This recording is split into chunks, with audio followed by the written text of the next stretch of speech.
We go again. Oh, good evening. It was supposed to say good evening. Hi, everyone. Hi, Jennifer. All Hi, right. how are Hi, you? honey. Welcome to Environmental Hi. Coffee House, everyone. It is so good to see you. I'm going to pull up the chat. It is Friday night, October 1st already. I Holy know. Can you crap. believe it? We're well into fall. We Oh, had my our God. first cold rain and it started to feel like fall setting in here. The leaves are changing. I'm not ready. All my summer stuff is still out. I've still got tomatoes and I have all my fall crops. I've got broccoli. I've got all this stuff to. I'm not ready, but I'm hoping Hmm. to have a work party the third weekend in October. Anybody wants to come help us and swap my stuff and put the pallets of firewood up. So anybody that wants to come up here, let me know. You can camp out and help. That's my little thing. So, and it's good to see everybody. Cindy and Scott and Yeah. David and Bella and Rosa and Hunter. All right. And Keith. Yeah, good, good, good. We'll get started. I hope I don't see Kim here, and I hope her computer didn't take a crap. Oh no. Uh-oh. All right. Well, Oh, maybe I you better guys announce better it. be good on your own. Yeah. Oh no, she's here. She's here, but we'll talk about it later because we're going to be helping our beautiful moderator Kim get a laptop, and we're going to set up a GoFundMe, and we're going to do this. It's she needs it, and we need her. So there you go. Hey, We Gary. do. All right, Jen. So why don't you start and introduce the Yeah. show? Yeah, good to see everybody tonight. We've got a great show here. So, the name of our show tonight is How Long Can You Hold Your Breath? And the answer to that is probably not very. Our first article is from the Seattle Times. Low oxygen levels along the Pacific Northwest coast, a silent climate change crisis. So, this is a particularly moving and sad and worrying article about the state of our seas in the northwest of the United States. Yep. Next one's from Harvard Magazine. Raising the estimate of sea level rise. The effect of post glacial rebound was overlooked in the West Antarctic. Okay, I'll just That let was that set animated. in. I'll just Yeah. let that in just a Okay. little bit. Yeah, 30% thing that they didn't think about. Sea level's going to be worse. Yeah. Then we go on to Siberia. The ground is literally exploding due to climate change in Siberia, and it's going to get worse. So this is about the methane craters that are up in the Yamal Peninsula. Yeah. Then we go on and we have a Twitter from Scott Duncan about the jet stream and how it's kind of taken a turn. A strong meander is the word. And it's also gotten stuck. And this has caused a heat wave kind of in the upper Midwest, in the North Midwest, the very strong heat wave.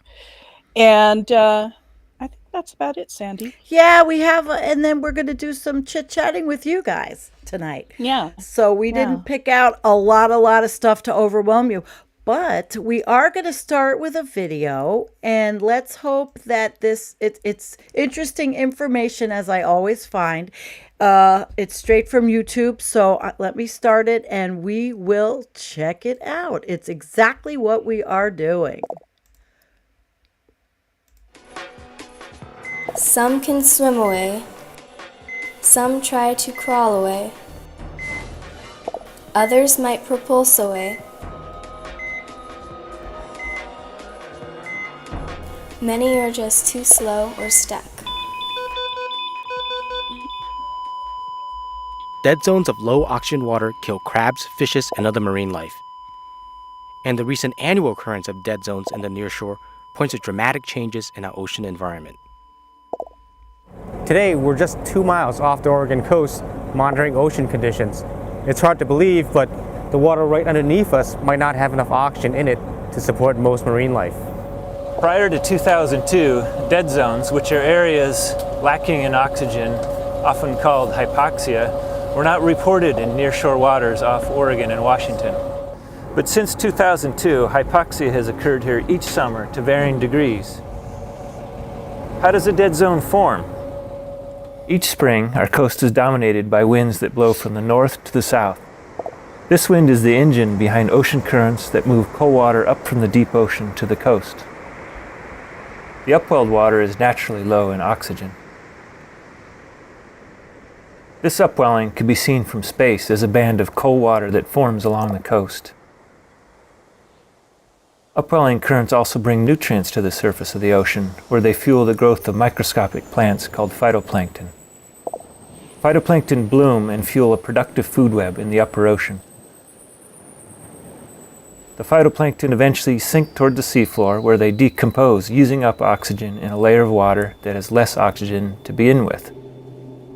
This combination can give us dead zones that can envelop much of the coastal ocean. In July of 2002, we took our robotic submersible to Cape Perpetua to begin a second year of fish surveys on a rocky reef. The first year we were there, we saw a very vibrant fish community on this reef with very dense concentrations of many fish species. When we got to Cape Perpetua, our first day of survey, we noticed the water was very dark brown, indicating a phytoplankton bloom at that time. And we could even smell algae in the air, so indicating a very productive bloom going on. As we flew our submersible along the bottom, we soon noticed there were no fish on the reef, and this was very unusual. And we actually started running into some dead fish here and there on the bottom. Later on, we talked to some commercial fishermen about this, and some local crabbers told us that they were pulling up dead crab in their pots in that same general vicinity. So we knew something was going on. There was a connection between the two. We talked to the scientists at PISCO, and they came down to the area and measured oxygen and measured some very low concentrations for the first time in that area. So that was the beginning of a collaboration with Oregon State University that continues today. We started to see changes in both the coastal winds and the ocean currents far offshore. When northerly winds are stronger and steadier than usual, and the upwelled waters have lower oxygen in it to begin with, dead zones can go from low to no oxygen. This is something that we observed for the first time in 2006. This underwater footage, taken by the Oregon Department of Fish and Wildlife using a robotic submersible, shows a healthy reef near Cape Perpetua. Under normal conditions, these nearshore waters are home to a productive ecosystem of fish, invertebrates, and plants. This footage was taken at the same reef during a hypoxic event. There are no fishes on the reef because they have moved away to find oxygen. The slower moving animals cannot leave and suffocate. The dead zone leaves a changed ecosystem behind. The changes we are seeing are challenging us to find new ways and to forge new partnerships to study and monitor our coastal oceans. We are now deploying sophisticated new buoys and ocean-roaming robotic gliders that provide data on ocean conditions in near real time to the public. Both ocean currents and winds are shifting with changing climate. Understanding these shifts and their causes helps us to assess the impact of climate change on coastal oceans and the abundant life they contain.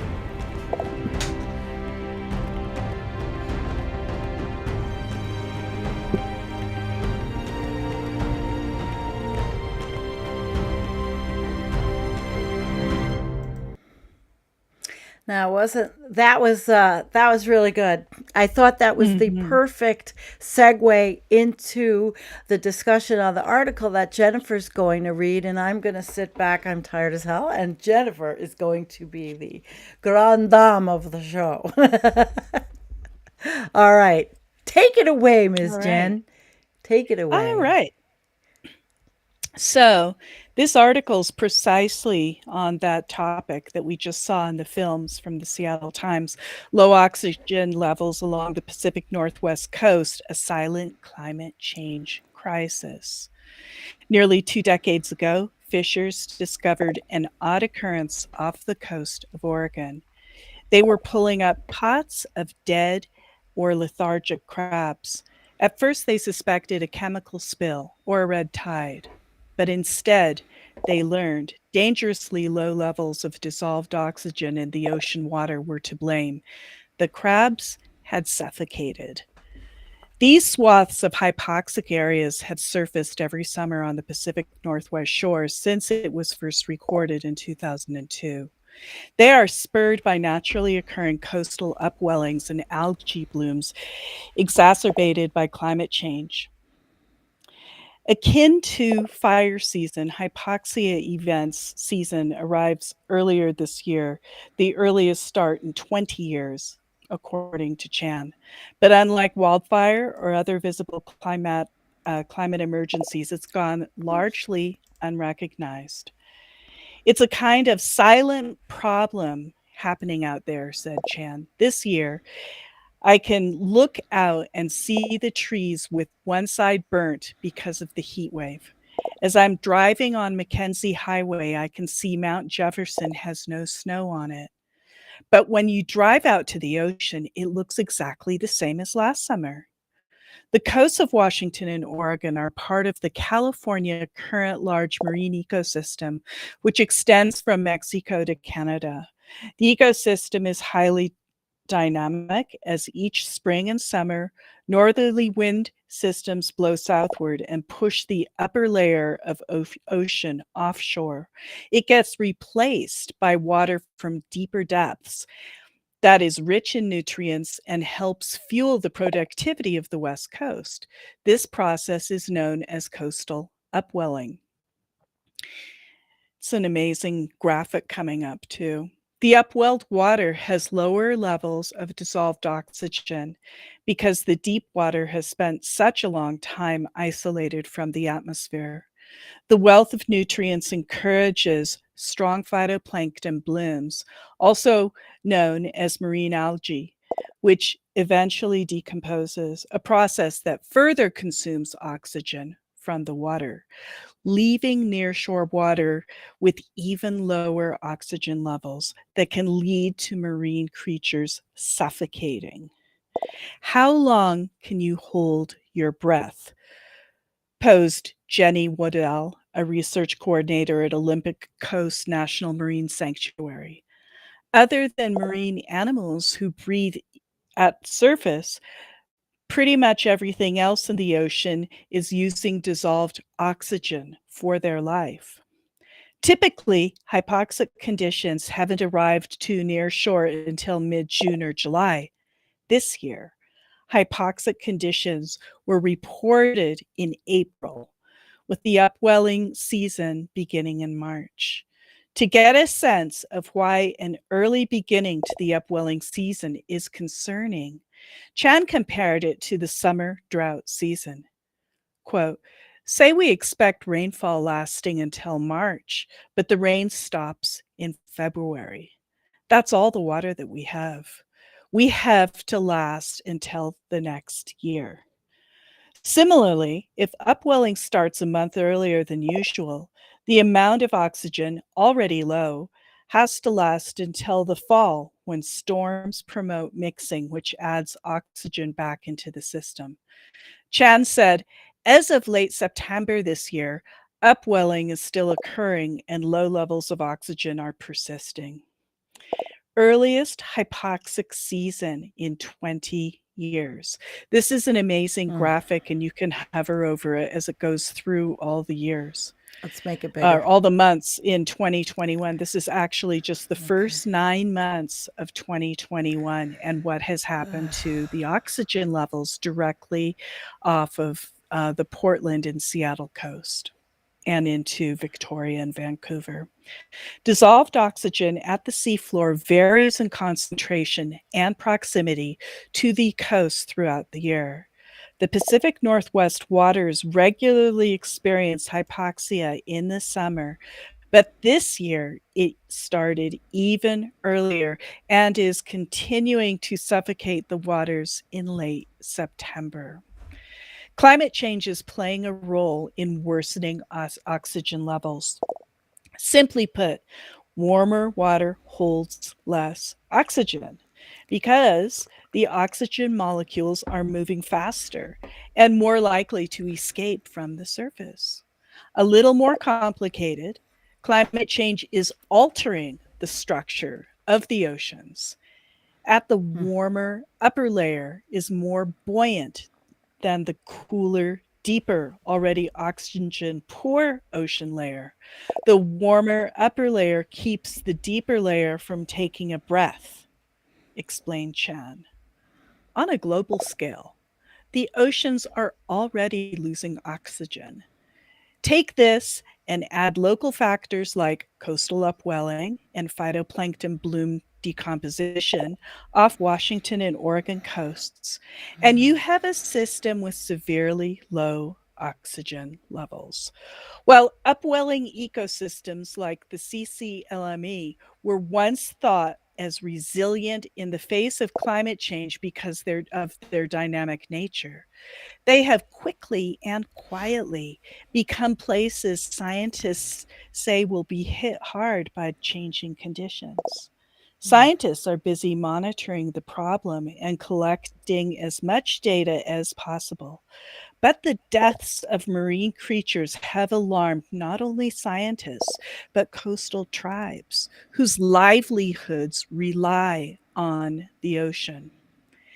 There are no records of recurring low oxygen levels like scientists have observed since 2002, despite over 50 years of oceanic monitoring. Joe Schumacher, a marine resource scientist of the Quina Indian Nation, said, "There is also nothing within the Quinault traditional knowledge about large-scale marine die-offs that would suggest oxygen levels were as low as observed today." In 2017, the hypoxic event was so severe, said Schumacher, remembers shores regularly lined with dead fish and shellfish that summer. The International Pacific Halibut Commission also found that there was zero or a very low catch of Pacific halibut during that hypoxic event. The marine sanctuary where Waddell works has collected oceanic data through moorings for 22 years. Moorings are like buoys with special instrument or buoys with special instruments that collect data such as temperature, salinity, water direction, chlorophyll, and oxygen levels off the coast of the Olympic Peninsula. The data from the moorings are one of the longest records scientists in the region of the world in this region of the world that document numerous oceanic characteristics. This data set is one of many that are used to verify two regional forecast models, JSCOPE and Live Ocean, for Washington and Oregon coastal waters that Samantha Siedlecki, former researcher at the University of Washington and a current professor at the University of Connecticut, was pivotal in developing. The forecasts predict important ocean characteristics such as the timing of upwelling to the amount of dissolved oxygen in the ocean. Both Waddell and Schumacher said that they saw the forecast predicting early upwelling and low oxygen levels this summer. Quote, "When I think about hypoxia, it makes me really, really concerned, to be frank, because it's something that we're not quite sure about all the dynamics associated with it," unquote, Waddell said. Quote, "We're trying to figure that out," end quote. She says she sees coastal treaty tribes such as the Quinault being frontline of climate change. Quote, "There is no part of the marine sanctuary that lies outside of treaty-protected tribal fishing areas," explained Waddell. Schumacher said indigenous fishing treaty rights to the ocean in Washington exist nowhere else in the United States. These treaty rights harvest 50% of the harvestable fish, and shellfish are legally defined within certain boxes out there, Schumacher explained, referring to the boundaries of the tribal fishing area. So it's not like they can go anywhere else to fish. Should things go really bad, they are limited immediately by that box that defines where the treaty exists. The Quinault people, he said, take it seriously to not only understand the impacts of climate change, but to adapt as well. To illustrate the direct link between the ocean's health and the tribe's livelihood, the Quinault people have an annual summer razor clam dig to harvest clams to sell. The clam dig is also called the school clothes dig, as families typically buy school clothes and supplies for their children with the money made harvesting the clams. They are fishing people. All of the tribes here in the Pacific Northwest are fishing people. They have to continue to fish, said Schumacher. Waddell said she is encouraged by the number of concerned young people and undergraduates who have reached about studying the issue. I don't want to be negative or depressing, but yeah, it's going to take all of us making an effort to address this in any meaningful way, she said. Wow. That was Yeah, good. That was good, so Jennifer. tough It's times up there. yeah, yeah. I want to put up Vecna. She had an interesting comment. Everyone trying to invent something to prevent human extinction. I think the world's animals would object to that. Interesting. Interesting. And I thank you, Vecna. Thank you for that, Jennifer. It's sobering stuff, Yeah, It's it really it is. is. As of course we Really always is. bring you. We had a gentleman earlier made a comment, Preston Enright, and it's a big long thing, and I don't think I can. Well, I don't know if I can read the whole thing, but there's links in it. But it's a very nice. It was really beautiful, and it's a link. But can I read it really quick, Jen? Yeah, I liked it. please Okay, do you do. know Preston? He came in from Well, Facebook. yes, All right, yeah, good. I do. But he doesn't know that I do. I'll tell the little Okay. story All right. afterwards. He enjoys the show, and it is we have to put our hands in the earth to make ourselves whole again. Even even a wounded world is feeding us. Even a wounded world holds us, giving us moments of wonder and joy. I choose joy over despair. I choose, not because I have my head in the sand, but because joy is what the earth gives me daily, and I must return the gift. Thank you. I thought, Wow. that's and that's something I really needed to read today because I am extremely sore and extremely tired, and I've had the 2 days of running around hell and my kid's birthday. That was nice, but thank you. That was nice. Yeah, All yeah, right. that's wonderful. So, He's an incredible activist. well, that's great, and he enjoys our show, so thank you. Well, that's good. It's I a love, think, love. yeah, I think he's going to get definitely the applause. Thank you. Yeah. Okay.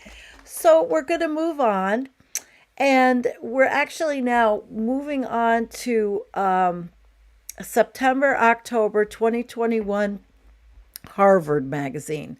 Okay, say what you might about Harvard. Yes, Ivy League, blah blah. But this is decent, and I'm going to address. Okay, I'm going to adjust it so you guys can see it, and I guess I'll give it a start. We're going to segue over to sea level rise and raising the estimate of sea level rise. The effect of post-glacial rebound was overlooked in the West Antarctic.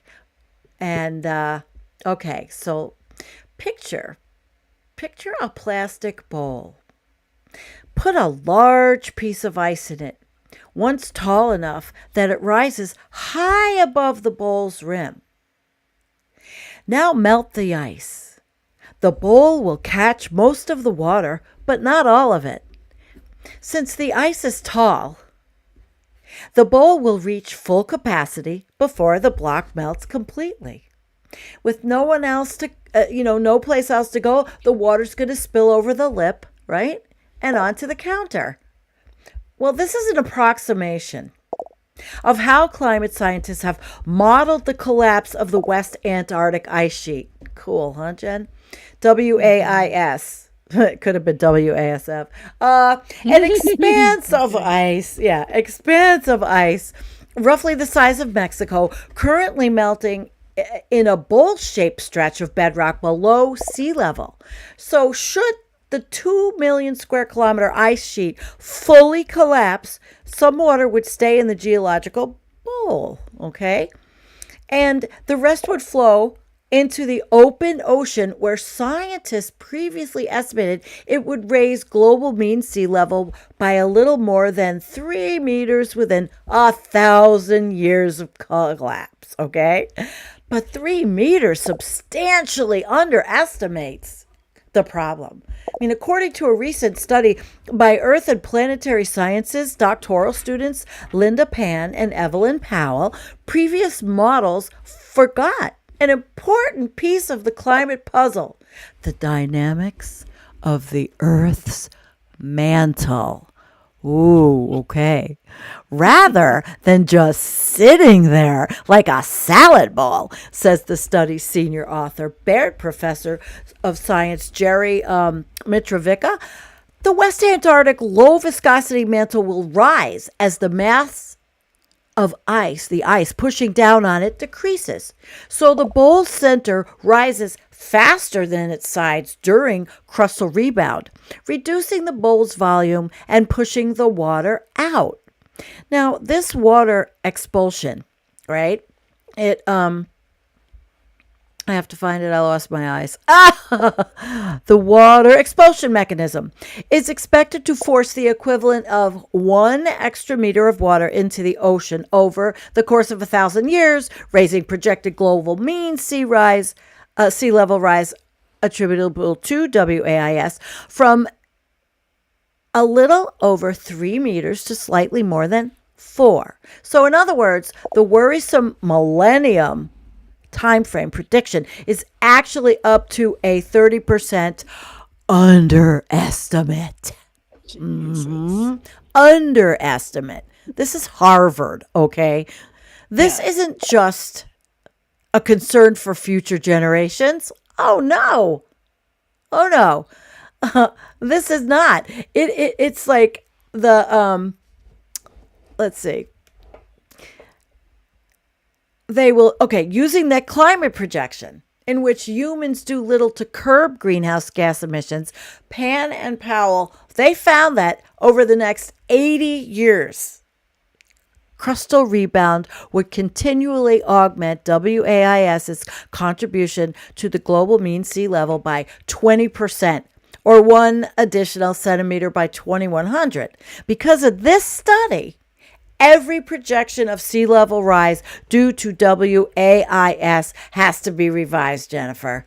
It has to be revised upward. And I don't even have a thumb up, but if I did, I would have put it up. Yeah, so it has to be upward. Okay. Yeah. So they said the scientific community is not the only one feeling the reverberations of these findings. Let me move us a little bit.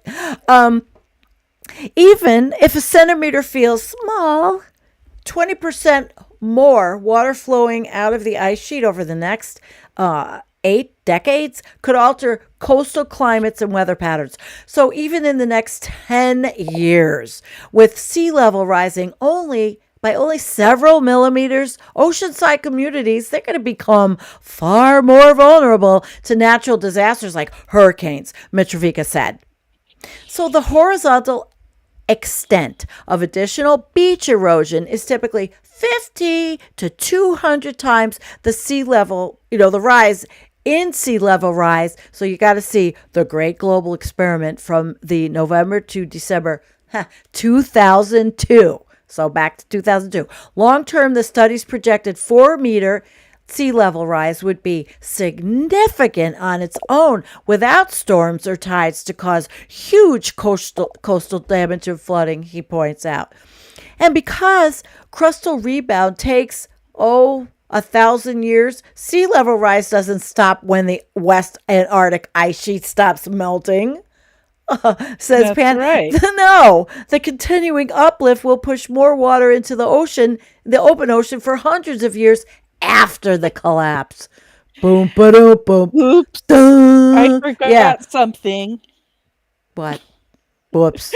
No, What? I'm just saying Whoops. they Yeah, him. forgot Right. about He the did. What? mantle and He forgot. isostatic rebound. They just forgot about it. They just forgot. Oh my God. They just forgot. forgot Well, do you about think it. that because they forgot, maybe they forgot enough to get the flush of the day? There you go. They forgot enough to get the flush of the day. And we will finish, though. We will finish the article because we have to do the furthermore. The sea level rise caused by this melting and uplift will not be distributed evenly around the world. So global mean sea level is only an average. Like a fingerprint, Mitrovica says the effects of each melting ice sheet are unique, moving more water to some parts of the globe than others due to the gravitational influence of the ice sheets themselves. See the plastic Earth, and that was from 2016. For instance, North America would see less than the average projected global sea level rise if the Greenland ice sheet were to melt. With WAIS, however, luck runs out for the United States.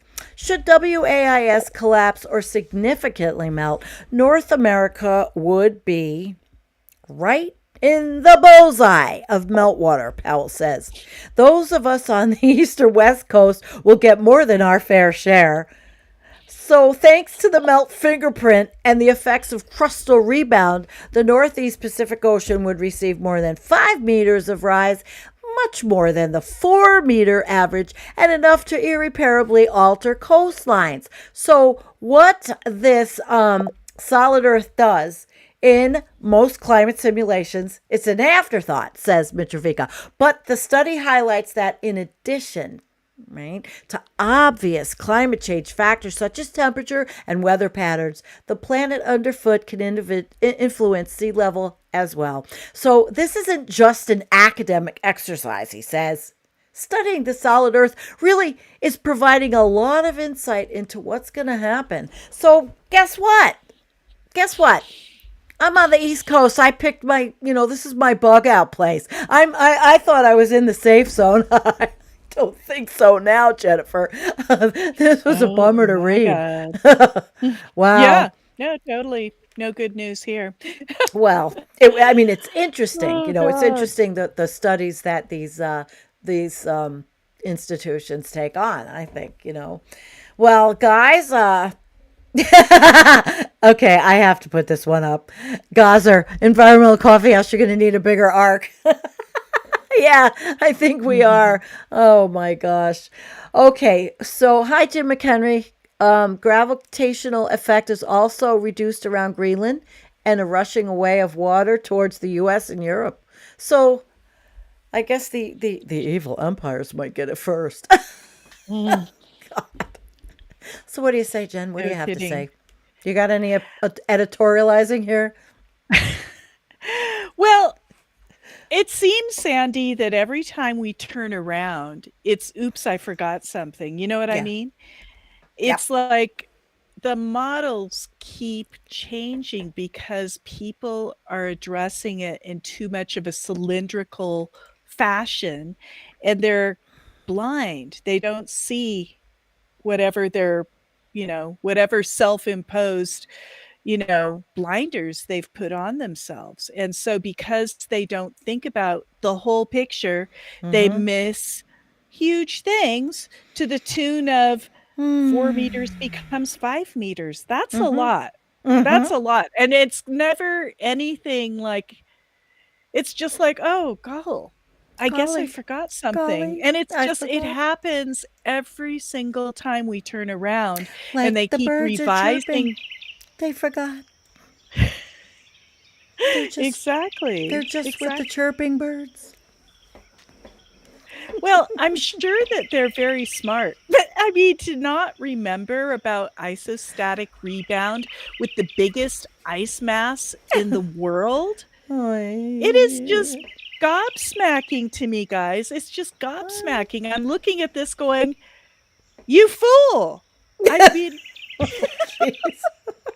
You know, And you know when people that's say, that's we what I giggle have to about this say. shit because it's the absurdity. And if I It, didn't giggle, it's I'd be like we can't crying. believe it. Yeah, I would be Yeah, crying. So, yeah. All right, yeah. guys.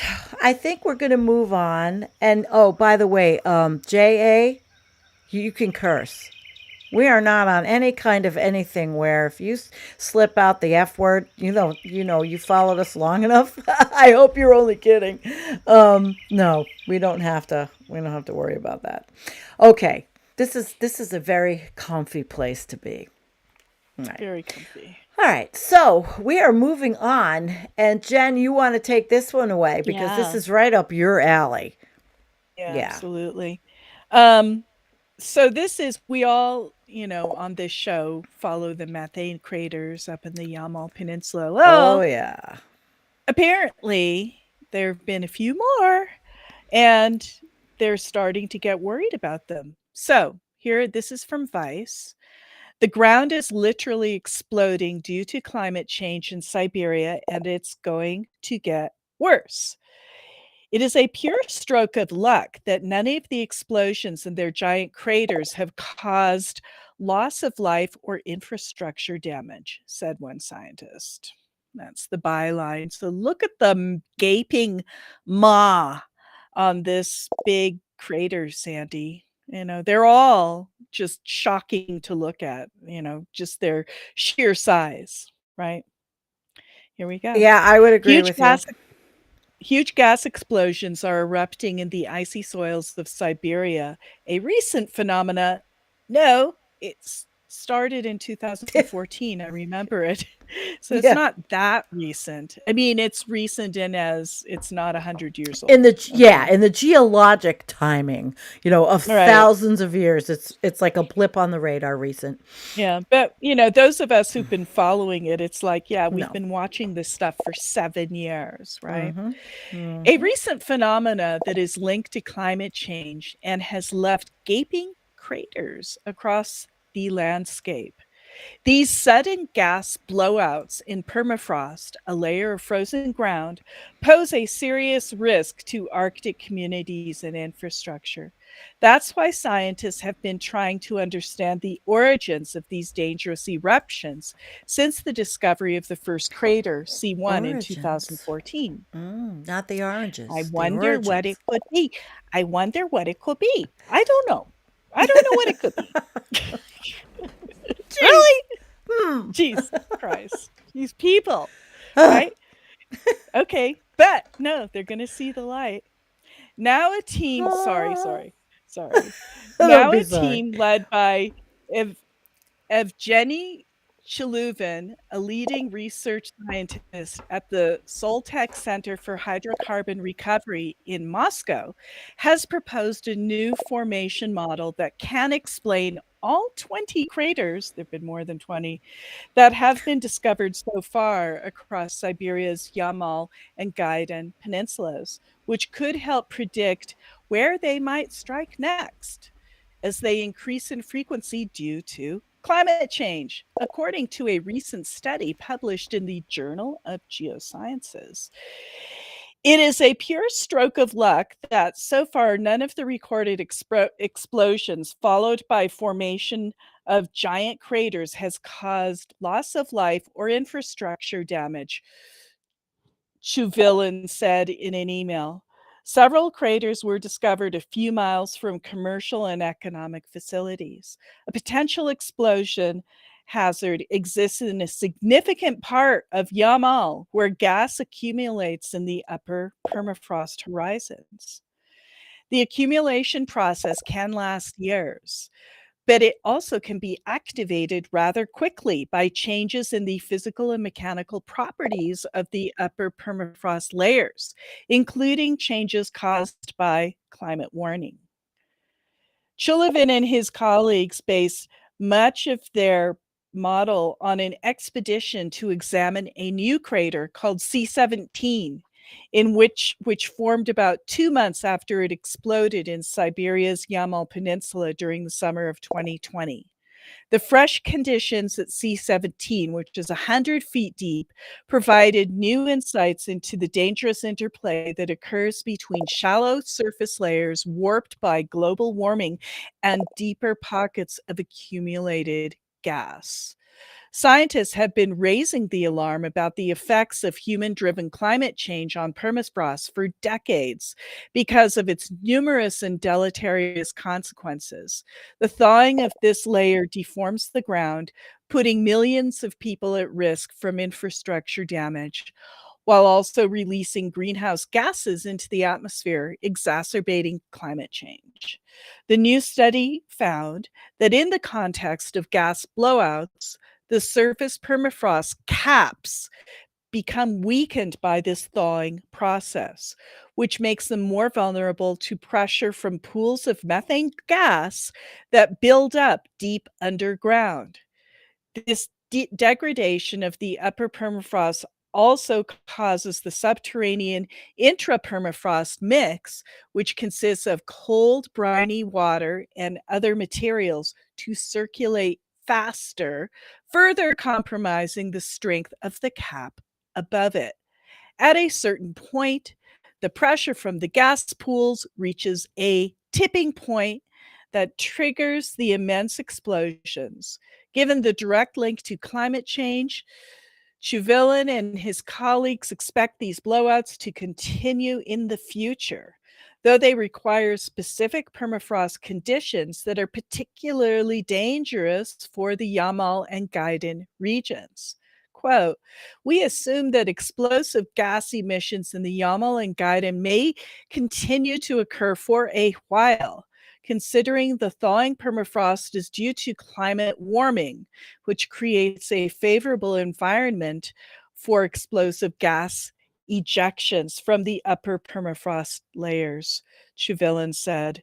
Discovery of new craters will be facilitated by close monitoring of both this dangerous natural process and the areas prone to crater formation using field surveys and satellite imagery. End quote.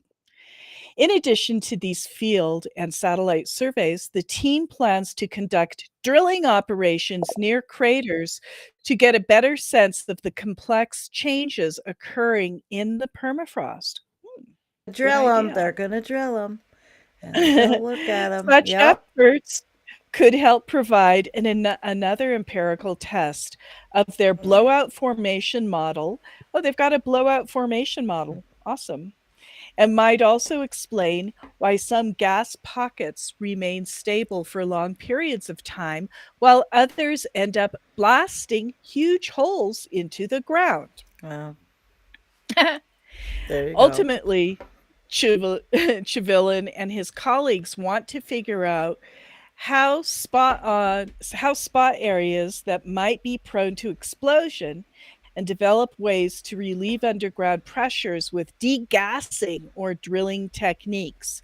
It is important to gather as much information as possible in order to be able to identify potentially dangerous spots where accumulated intrapermafrost gas can burst out and find ways to prevent disastrous explosions, Chauvelin said. Quote, we don't know yet whether the explosion is triggered by a single natural or human factor or specific combination of factors, but we hope that drilling will provide new insights that will help deal with this new geocryological hazard. I've never heard of a geocryological hazard. That's Well, a you good have word. now. And you Matt go. Nelson's with us. He told me about all this last year. So I'll have to, he said it's all about sequestration. But there were more comments I can't find. But that's interesting. Oh, here, Yeah. Matt said, while much of the methane is atmospherically inert, it can still cause damage by the explosive nature of the permafrost melt. Okay. Okay. Oh, Preston said, hey, Jennifer. I meant to address my comment to the whole coffee house crew, but I didn't edit his comment soon enough. So anyway, thanks for all the great work you do to raise awareness. Nothing like making us feel good tonight. Thank you. Well, I needed So it. I kind. felt like Thank total. you, I can Justin. tell you, I felt like crap. So Well, we're here the show feeling must go good. on. The Yes, show but I must do the go show. I feel on. better. I feel better. I Yeah, see my absolutely. Jennifer. See my Wow. Jennifer. Hell yeah. So guess what? We're moving on. We are going to move on over to Scott Duncan on Twitter. There you All go. right, Jen, take it away. This is Jen's night. Yeah. So this is kind of a multi-part tweet from Scott Duncan about the strong meander in the jet stream, which has allowed exceptional heat for late September to intensify over North America, in particular, like the northern Midwest and even getting into southern Canada in the middle of it. A staggering 100-degree Fahrenheit, 37.8 Celsius, was recorded as far north as Hazen in North Dakota at 47.3 north latitude. So, with all this crazy stuff that Yep. is going on in the Arctic, we've been having fires in Siberia. Yeah. We've been having record volume loss anyway. The extent was only number 12 on the record since 1980 or something. But still, Wow. the volume is going down. Siberia's been hot. They had that anomalous heat that struck way up into British Columbia when Portland got so Yep. hot. Yep. The jet stream is going wild. And do you see how long it is, right? It's going down to practically the Gulf, the freaking, what do you call that little thing at the bottom of California, right? It's Baja. going into The Baja. It's almost going Baja. into Baja. I mean, look, The the cold is Baja. plunging and it gets stuck, So that means that things are going to intensify until it breaks apart and moves on. You see Baja, And baby. there is on his next tweet, Sandy, with the we big will move blister. up. Yep, Do you yep, see yep. that big blister in the middle of the country? It's like a welt. It's like a blister. Kind of has eyes and a nose and a mouth. The way I'm This looking one? at it. Is this the one? I've got this one of the North Let's see. America. Yep, This one. exactly. Yep. Okay, let's get it bigger. Exactly. Let's make Exactly. it bigger. And look how the heat is just concentrated in the upper Midwest and into Canada. It's like a freaking blister. It's unreal, right? And this is the effect It of looks the jet stream. painful. It looks Yeah. painful to our And then, planet. Sandy, if you move on to the third thing that he says, this is an animation that's particularly amazing and scary. All right. This is the jet stream animation. The jet stream adopted a strongly amplified pattern in the days leading up to the most intense heat.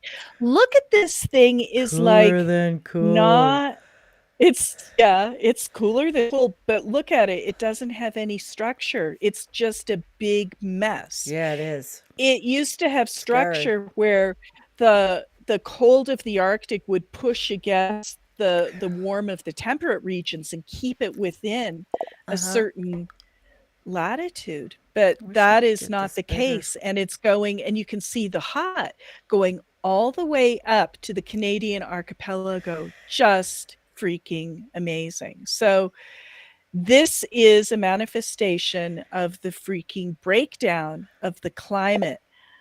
Oops, we broke it. I mean, that's all I have to say. We broke it. Because again. Oops. Oh, we broke it.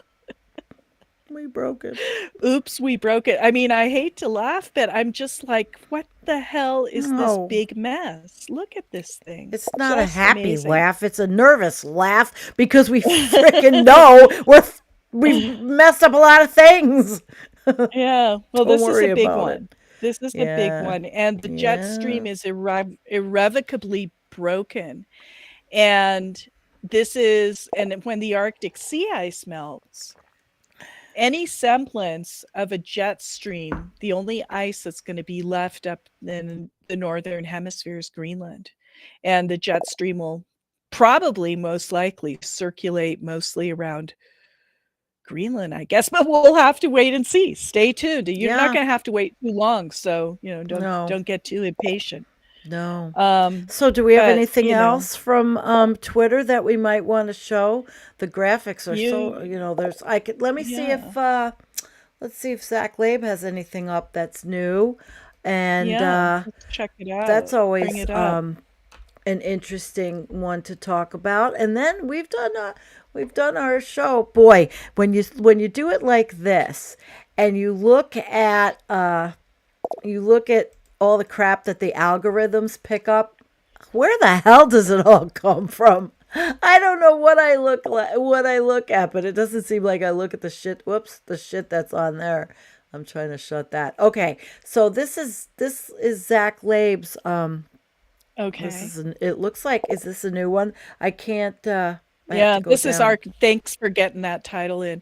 Yeah, this is the Arctic sea ice extent. This is not the Arctic sea ice volume. And you can see, it can't be the most recent one. Oops, I just screwed because that that one is starting. No, I'm trying to go back. I want to go back.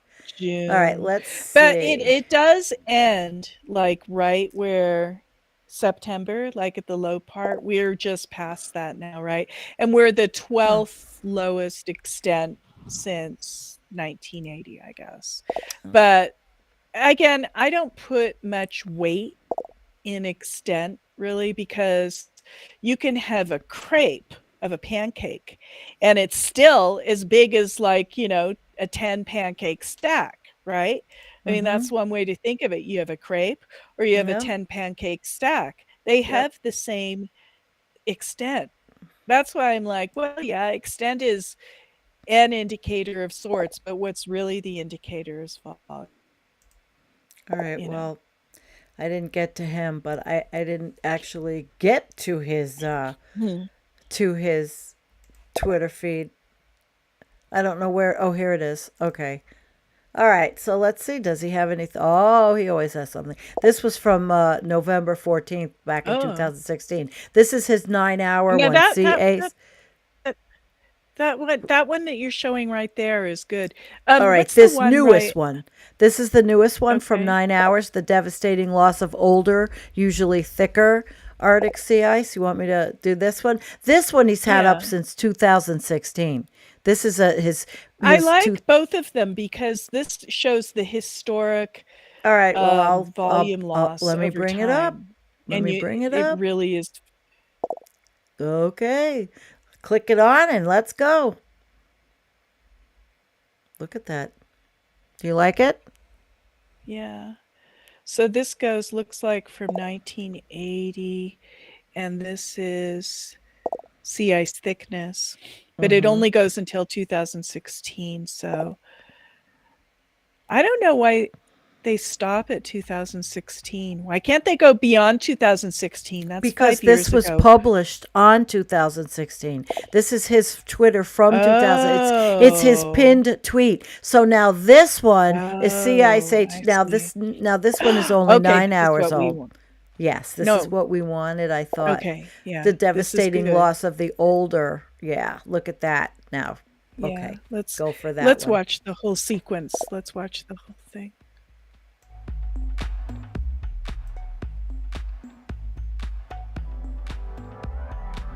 So this one only has a few, goes from 1984. So it flashes between 1984 and 2021. Okay, just to give you the idea. So the idea is there's hardly any white left. In 1984, the thick ice extended all the way almost into the Laptev Sea to the coast. Now, the thick ice is just kind of huddled up along not even really the north of Yeah. Greenland, but the Canadian archipelago, where it got blown, P.S., by several hurricanes over this last year, which Yeah. hit the Yeah, Arctic. you're right. Several, right. not just like one or two. And they went in a clockwise pattern, and it just threw the ice against the Canadian archipelago. And that's the only thick ice we have left. So Well, let's. there's that's, no that's disturbing. more old ice. Well, let's Yeah, go it down is. one Well, more that's from right. 11 hours ago, and we'll do this as our last Yeah.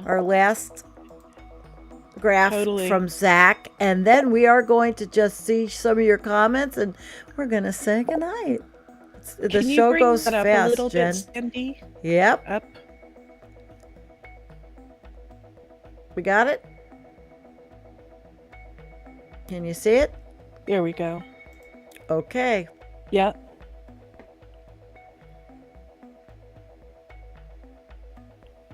So this is sea ice extent. You can see that in 2012, which is the record low, and it hits there, right there. See, that's the record low of sea Okay. ice extent that we've had thus far. But then again, we're talking about extent, not volume. But still, it is indicative if you look at the trend line and ignore the peaks and valleys of the various years, and you just kind of even it out, you can see that the trend is going down. We are not going to recover the Arctic sea ice. The Arctic is not going to be refrozen. It's I going. am moving us. It's 10 o'clock. All right. Well, listen, Jen, we've actually been an hour. Yes, and we it's been a have. good show. I've enjoyed it. Yeah. I also want to just tell everybody, don't forget, we're going to be setting up that help for Kim to get the laptop. Our moderator, yeah, it'll be GoFundMe, and and thank you again, everyone. I have to say this. Thank you for buying us a coffee and helping with those things every week. There's somebody else following us, which is really sweet. Thank you, Jennifer. Thank you so much for being my partner. Thank you. Thank you Thank so you for much. being my partner. I am honored. I completely. I am honored. It's a good partnership. Thank you. So Tanya's with us, Tanya Qualley and Lone Wanderer, and hi Katie, and Jin Tao, and Keith Hayes. Hi Keith. Yeah, China's having some blackouts, huh? Oh, that's a whole other show, right? wow. And then, of Yeah. course, the volcano's still flowing. I didn't pull any of that up tonight. And Yeah. Vecna, yes, she says we're the only animal species that accurately predicts its demise, yet continues to sprint to the finish line. Hun, you've got it right. We are. And I don't see it changing other than the local activism like I talked about in my last show. I read the Jonathan Franzen article. The influx of still a massive influx. And Rich Diana, they were pushing the findings that the Arctic had the most ice at the end of the melting season in 7 years. Not a peep about mass, just extent. Very disingenuous. Jen, do you want to respond to Rich on that one? He's right. I mean, we all know the science. We all love the science, unfortunately. We're all obsessed with the science. We understand the difference between a big glass of ice and a little glass of ice, whether it's a crepe or a stack of pancakes. It's the same extent. It's meaningless. And as long as they continue to push the extent and people don't take their blinders off, they won't see it. But the one thing about waking up to the severity of the climate mess is that once you see it, you can't unsee it, and then you're stuck. You're stuck in the rabbit hole, which is kind of where we all are commiserating. We're in the together. rabbit hole, commiserating Yeah. together. Well, guys, thank you very much. I again want to thank you, Jen. I love you, and we're going to say I love you too. good night. We are going to say good night, and we are going to go out with our bang up music. We've got 70 people with us. Thank you for coming. Love you, Jen. Love you too. Okay.